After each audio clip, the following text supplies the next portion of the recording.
تو میرا خیال وقت آ گیا ہے کہ سارے لوگ مل بیٹھیں اور اس کا کوئی راستہ نکالیں۔ مائنس عمران خان کی باتیں ہو رہی ہیں، اس بارے میں کیا کہنا چاہیں گے آپ؟ جماعت وہی زندہ رہتی ہے جس کے پیچھے ایک اسٹرانگ آئیڈیالوجی ہوتی ہے اور اسٹرانگ پرسنالٹی ہوتی ہے۔ معاشی جو تباہی ہو چکی ہے اس کی بڑی وجہ سیاسی نارکی ہے کہ اب قوم آپ کی طرف دیکھ رہی ہے۔ کبھی بزرگ سنبھالتے ہیں، اب آپ نے سنبھالنا ہے۔ قوم دیکھ چکی ہے، قوم بڑی باشعور ہے، ان کو سب چہروں سے نقاب اتر چکا ہے۔ آج ہمارے ساتھ اسٹوڈیو میں جو شخصیت موجود ہیں وہ نہ صرف نظریاتی سیاست کے قائل ہیں بلکہ اعتدال پسند کی حیثیت سے بھی جانے جاتے ہیں۔ وزیر تعلیم بھی رہ چکے ہیں اور تعلیم کے سیکٹر میں اعلیٰ خدمات بھی سر انجام دے چکے ہیں۔ آئیے خوش آمدید کہتے ہیں پاکستان تحریک انصاف کے سینئر رہنما ریاض فتح کو۔ السلام علیکم سر، کیسے مزاج ہیں آپ کے؟ جی میں خیریت سے ہوں عشا۔ موجودہ صورتحال پر گفتگو کے سلسلے کا آغاز کرتے ہیں۔ آصف زرداری کے حوالے سے عمران خان کا کہنا ہے کہ ان کو مارنے کی سازش میں وہ بھی شامل ہیں، اور اس بات پر پیپلز پارٹی اور نون لیگ بہت ہائپر ہے۔ آپ کو کیا لگتا ہے کہ آصف زرداری اس حد تک جا سکتے ہیں؟ میرا خیال عمران خان صاحب نے یہ بات کہی ہے تو ان کے پاس کوئی انفارمیشن ہوگی، جی، اور بدقسمتی سے سیاست میں بہت زیادہ معاذرائی اور بہت زیادہ پرسنل رفٹ اور جو حالات ہیں وہ پاکستان کو صحیح سمت نہیں لے جا رہے۔ جی، یا نہ کسی کی زندگی محفوظ ہے، نہ عزت محفوظ ہے، نہ جمہوریت محفوظ ہے، نہ قانون کی حاکمیت ہے، نہ رول آف لا ہے، نہ آئین کی بالادستی ہے، جی، اور نہ کوئی پرفیکٹ جمہوریت ہے یہاں پہ۔ جی، ان حالات میں میرا خیال ہے کہ ہم بتدریج کشیدگی، معاذرائی، لڑائی جھگڑا، دنگا فساد اور سول وار کی طرف بڑھ رہے ہیں۔ جی، تو میرا خیال وقت آ گیا ہے کہ سارے لوگ مل بیٹھیں اور اس کا کوئی راستہ نکالیں۔ جی سر، آصف زرداری کا کہنا ہے بار بار کہ آئندہ وزیر اعظم بلاول بھٹو ہیں، اس کو کس طرح دیکھتے ہیں آپ؟ دیکھیں، انہیں حق حاصل ہے کہ ان کے وہ صاحبزادے بھی ہیں، بے نظیر صاحبہ کے وہ بیٹے بھی ہیں، جی، تو کون نہیں کہتا کہ ان کا بیٹا یا ان کا عزیز یا ان کی پارٹی کا شخص وزیر اعظم نہیں ہوگا۔ میاں نواز شریف صاحب بھی یہی بات کہتے ہیں، اور اس کے بعد یہ ہے کہ مولانا فضل الرحمان صاحب بھی اپنے بیٹے کے متعلق یہی بات کرتے ہیں۔ تو میرا خیال یہ خواہش ظاہر کرنے میں یا رائے کے اظہار کا کوئی ہمیں کوئی تکلیف نہیں ہے، نہ ناراضگی ہے۔ عوام نے فیصلہ کرنا ہے کہ کون کس کے ساتھ ہے، اور یہ پاکستان میں جو عوام ہے وہی اس کا حق رکھتے ہیں کہ کس کو مینڈیٹ دیتے ہیں۔ مائنس عمران خان کی باتیں ہو رہی ہیں، اس بارے میں کیا کہنا چاہیں گے آپ؟ ماضی میں یہ تجربہ کامیاب نہیں رہا۔ پہلے کے زمانے میں مائنس ذوالفقار علی بھٹو کا کہا گیا، ان کو پھانسی پہ لٹکا دیا گیا۔ آپ نے دیکھا کیا ہوا، کافی دیر تک بھٹو کے نام پہ لوگ ووٹ پڑتے رہے، جی، کئی حکومتیں بنی۔ جی، پھر مائنس بے نظیر کی بات آئی، پھر مائنس نواز شریف کی بات آئی، پھر مائنس عمران۔ یہ اس سے کچھ مائنس نہیں ہوتا۔ سیاست میں جو ایک نظریہ ہوتا ہے وہ دم نہیں توڑتا۔ جی، جو وقتی طور پر لوگ آتے ہیں چلے جاتے ہیں، ایسے کئی ہمارے ملک کے سابق وزیر اعظم ہیں، سابقہ حکومتیں ہیں، بڑی جماعتیں ہیں، کئی جماعتیں دم توڑ گئیں۔ جی، جمہوری پارٹی، تحریک استقلال، جنوجو لیگ، کاف لیگ، کتنی جماعتیں ایسا ایسا نیچے چلی گئیں۔ جی، تو جماعت وہی زندہ رہتی ہے جس کے پیچھے ایک اسٹرانگ آئیڈیالوجی ہوتی ہے اور اسٹرانگ پرسنالٹی ہوتی ہے۔ جی، تو سر نون لیگ تو اس بات کو ماننے کے لیے بالکل تیار نہیں ہے، تو مریم نواز کی واپسی کو کس طرح دیکھتے ہیں آپ؟ دیکھیں، مسلم لیگ نون کا اندرونی مسئلہ ہے، لیکن اس میں کافی عرصے سے پارٹی کئی گروپوں میں تقسیم ہو چکی ہے۔ جی، ایک سوچ ہے جو اینٹی اسٹیبلشمنٹ ہے، ایک سوچ پرو اسٹیبلشمنٹ ہے۔ ایک کو میاں نواز شریف صاحب لیڈ کرتے ہیں، ایک کو میاں شہباز شریف صاحب لیڈ کرتے ہیں۔ شاہد خاقان عباسی صاحب ہیں، خواجہ سعد رفیق صاحب ہیں، میاں جوید لطیف صاحب ہیں، پرویز رشید ہیں، خواجہ آصف صاحب ہیں۔ یہ سبھی کی اپنی اپنی سوچ ہے۔ میرا خیال ہے کہ وہ تو اب کھل کے معاذرائی مفتہ صاحب جو ان کے اسماعیل ہیں، ان کا الگ سٹیٹمنٹ آتی ہے۔ جی، میرا خیال ہے کہ وہ پارٹی ابھی تک فیصلہ ہی نہیں کر پائی کہ وہ اس نے کہاں پہ کھڑے ہونا ہے۔ جی، یہی وجہ ہے کہ بتدریج آپ ڈالر کی قیمت دیکھیں، تیل کی قیمت دیکھیں، تو ایک ہوتا ہے چیخ، ایک ہوتا ہے چیخیں، عوام کی چیخیں نکل گئی ہیں۔ جی، اتنے پریشان ہیں، آپ کو اندازہ نہیں ہے۔ آپ کسی بھی پٹرول پمپ پہ کھڑے ہو جائیں، کسی چوک میں کھڑے ہو جائیں، نہ آٹا ملتا ہے، نہ بجلی مل رہی ہے، لوڈ شیڈنگ میں اضافہ ہو گیا ہے۔ جی، 5,500 کنٹینر سی پورٹس پر پھنسے پڑے ہیں، ان کو کوئی بینک ایل سی کھولنے کے لیے تیار نہیں ہے۔ جن کے بینک اکاؤنٹس ہیں ڈالر میں، وہ انہوں بینکوں نے لال جھنڈی دے دی ہے۔ اگر کوئی منی چینجر کے پاس جاتا ہے ڈالر پڑے بھی ہوں دینے کو تیار نہیں ہے، لوگوں کا خیال ہے 300 تک جائے گا، اس لیے لوگ نکالنے کو تیار نہیں ہے۔ سمگلنگ پہلے بہت ساری ہماری جو پالیسی تھی افغانستان کے اندر مداخلت کی، اس کے نتیجے میں بہت سارا ڈالر پاکستان سے سمگل ہو کر آٹا ہو یا اپنا آپ کا یہ ڈالر ہو وہ سارا تو افغانستان چلا جاتا ہے۔ جی اس کے بدلے میں ہمیں کیا ملتا ہے وہ آپ بھی جانتے ہیں، ہم بھی جانتے ہیں۔ تو میرا خیال ہے پاکستان کی بہت ساری پالیسیز کو ری وزٹ کرنا ہوگا، خارجہ پالیسی، داخلہ پالیسی، آپ کی سیاسی پالیسی، آپ کی الیکشن کمیشن کے معاملات، آپ کے جوڈیشری کے معاملات، آپ کے پارلیمنٹ کے معاملات، آئین کو ری وزٹ کرنا ہوگا، قانون کو وزٹ اور خاص پر قانون کا عمل درآمد کرنا ہوگا۔ کہنے کو ہمارے پاس 750 قوانین ہیں، جی عمل درآمد کا وقت آتا ہے تو لوگوں کو پتہ نہیں ہے ان کا حق کہاں سے ملے گا جی اور عمل درآمد کیسے ہوگا۔ پنجابی میں کہتے ہیں ڈا ڈے ڈے 100 یعنی کہ طاقتور ہوتا ہے 140 کو 100 میں برابر کرتا ہے۔ تو میرا خیال ہے کہ اب وقت آ گیا ہے کہ اب قوم ایک امنگ، ایک ترنگ، ایک سپرنگ، ایک نئی سوچ آ رہی ہے کہ پاکستان حقیقی آزاد ہونا چاہیے۔ ہمارے ملک کا مین مسئلہ ہی کرپشن ہے، تو کرپشن کو کس طرح ختم کیا جائے؟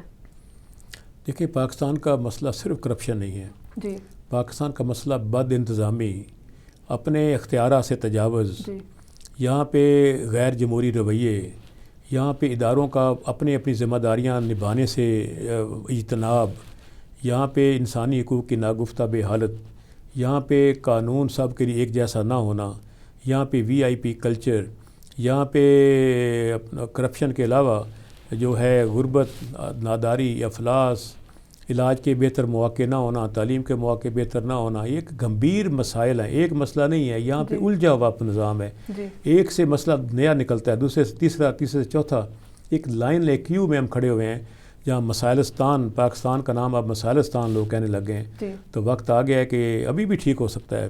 if there is will there is way، جی اس کے لیے ضرورت اس بات کی ہے کہ ان لوگوں کو آگے لایا جائے جن میں ٹیلنٹ ہے، جن میں شعور ہے، جن میں آگاہی ہے، جن میں کمٹمنٹ ہے، جو میں نے پہلے کہا 5 C ہونے چاہیے۔ جی تو اسٹرانگ کمٹمنٹ، کریڈیبلٹی، کمانڈ اور آگے بڑھنے کی جرت۔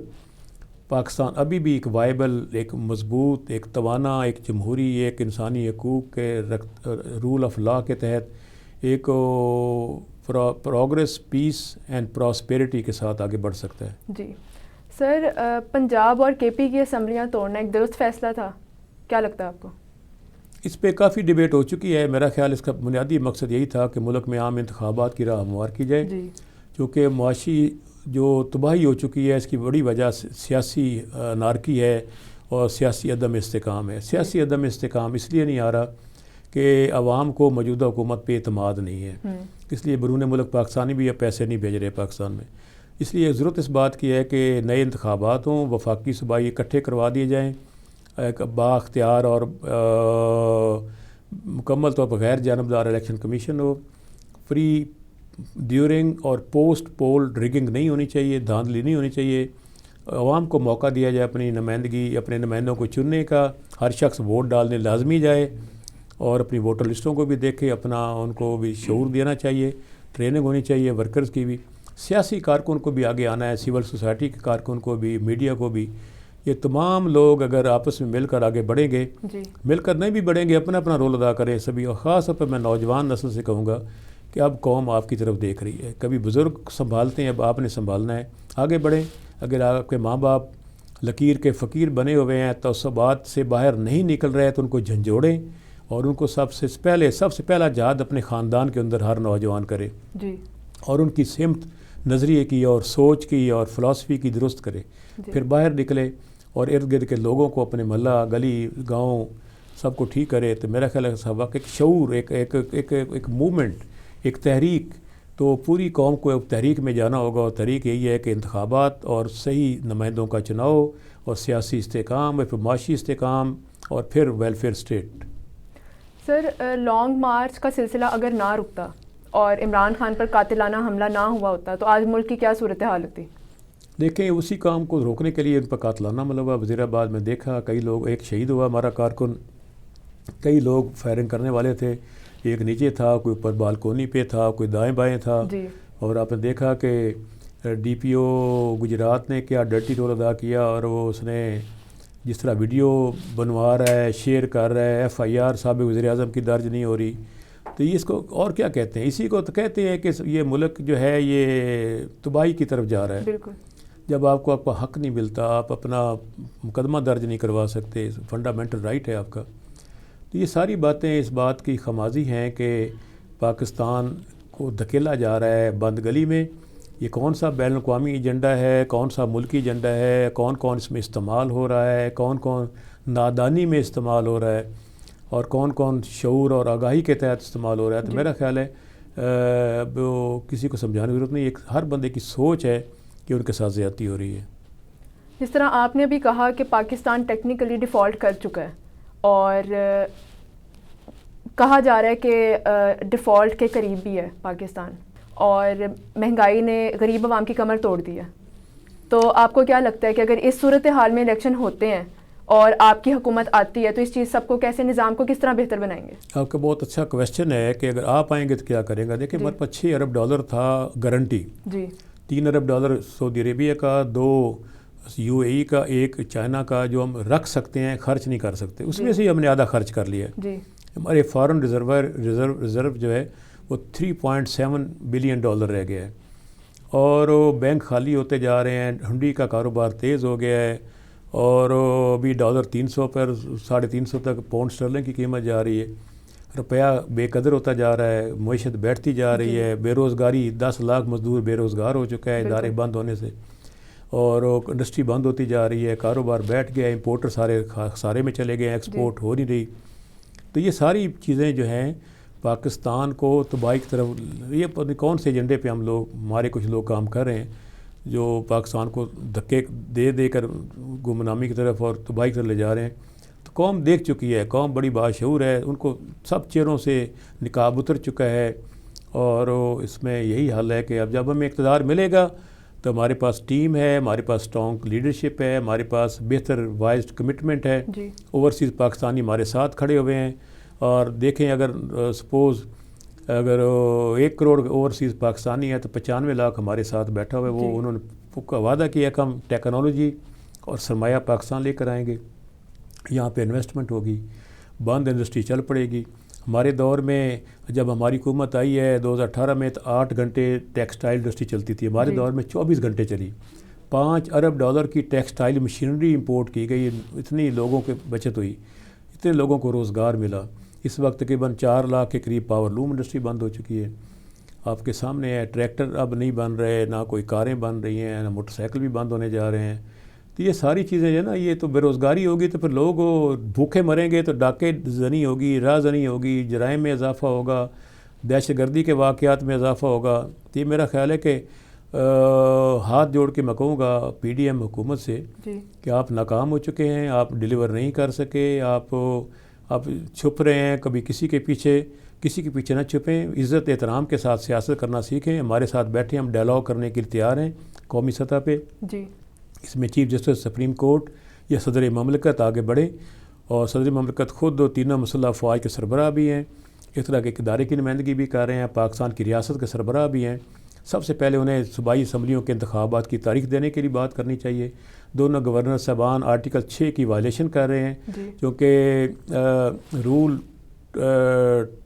112 کے تحت اسمبلیاں توڑی گئیں، آرٹیکل 112 کے تحت اسمبلیاں توڑی گئیں، آرٹیکل جو ہے 224 کے تحت 90 دن کے اندر الیکشن ہونے ضروری تھے، چونکہ اسمبلیاں وقت سے پہلے توڑی گئی ہیں، اور آرٹیکل 254 کہتا ہے کہ اگر آئین کے کسی شق پر، کسی کلاز پہ عمل نہ کیا جائے تو پھر اس کے خلاف ریاست ایکشن اور ادارے ایکشن لے سکتے ہیں، اور وقت آ گیا ہے صدر مملکت اپنا رول ادا کریں، اور گورنر صاحبان اگر نئی ڈیٹ دے رہے تو وہ آئین کی خلاف ورزی کر رہے ہیں۔ الیکشن کمیشن کہہ چکا ہے پنجاب کے گورنر کو 3 سے 13 اپریل کے درمیان الیکشن کی ڈیٹ اناؤنس کریں، تو میرا خیال اسی سے اندازہ کر رہے ہیں الیکشن سے بھاگ رہے ہیں، چھپ رہے ہیں، فرار ہو رہے ہیں راہ اختیار، لیکن بالآخر انہیں انہی پلوں کے نیچے سے گزرنا ہوگا۔ اسی اپریل میں انتخاب ہوگا، اگر اپریل میں انتخاب نہیں ہوتا تو پھر سمجھ لیں کہ پاکستان میں یہ فردر یہ تباہی کی طرف لے کر جائیں گے، اور پھر پاکستان میں ایک بہت بڑے پیمانے پہ سول وار، محاذ رائی، ہنگامہ رائی، اور ایک ایسا کنفلکٹ سٹارٹ ہوگا جو پاکستان کے درمیان اتحاد کی بجائے مزید انتشار پھیلائے گا۔ بہت شکریہ سر اپنا قیمتی ٹائم دینے کا، بہت شکریہ۔ تو ناظرین، یہ تھی ریاض فتح کی موجودہ صورتحال پر رائے۔ دیکھتے رہیے IRK نیوز۔